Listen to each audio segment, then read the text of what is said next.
I'm Matt Goldin, and here are your Beaufort County news headlines. Hundreds of abandoned and derelict boats litter South Carolina's pretty shorelines and fish-filled waterways across 8 coastal counties. But the state's chief environmental agency aims to put a dent in the chronic problem with a first-of-its-kind program for the state.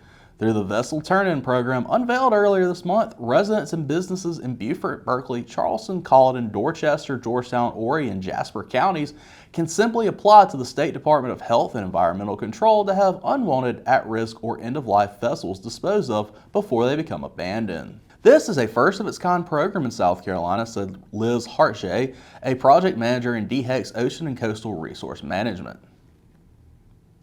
Historically, DHEC has assisted local governments and others in acquiring funding, typically through NOAA, to remove boats that have already been abandoned. It's a costly process, Hartjay said.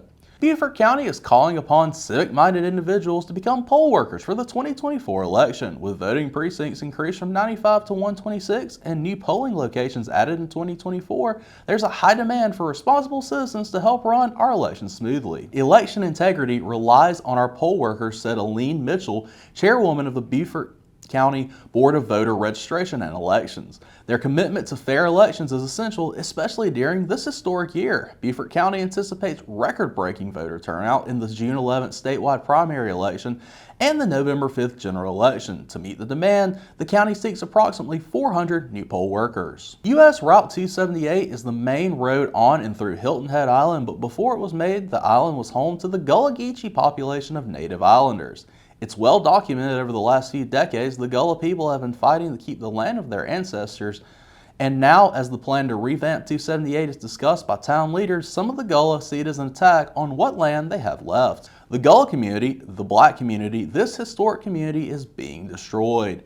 Louise Cohen founded the island's Gullah Museum, displaying the history of those that came before her, but in recent days you can find her in town meetings just as often as you can find her in business. The state's current voucher program became law last year and has not yet cut its first check. The state Supreme Court is in the process of deciding whether the first voucher program, and by extension the expanded one, the House passed the evening of March 20th, violates the state constitution.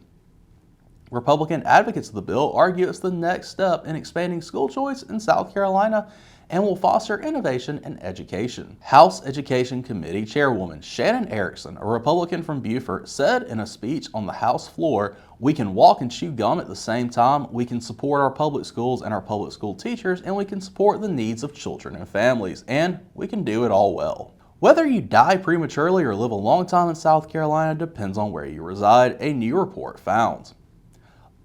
A lot of that probably was related to COVID deaths, said Erica Burrows-Girardi, Research Program Coordinator. But South Carolina's increase began well before that, around 2014, and the rate in the worst area, in Dillon County, was more than 2.5 times higher than the rate in the best area, Beaufort County. While the report no longer ranks counties from the least healthiest to the most, some key measures show a stark difference in health outcomes. A Post and Courier analysis on data of life expectancy, for instance, found a wide gap between Dillon at 67.9 years and Beaufort at 81.3, a gulf of more than 13 years. That's a remarkable difference that shows what happens when communities are economically distressed like those PD counties, said Burrows-Girardi, who attended College of Charleston and has family ties to South Carolina. Counties like Beaufort and Charleston that have much greater resources can invest in things like infrastructure, libraries, and community centers, and they have greater access to broadband and higher education. For more information on any of these stories, please visit the sources on the screen. Thanks for tuning in to Beaufort County News and Headlines. Have a great day, Beaufort County.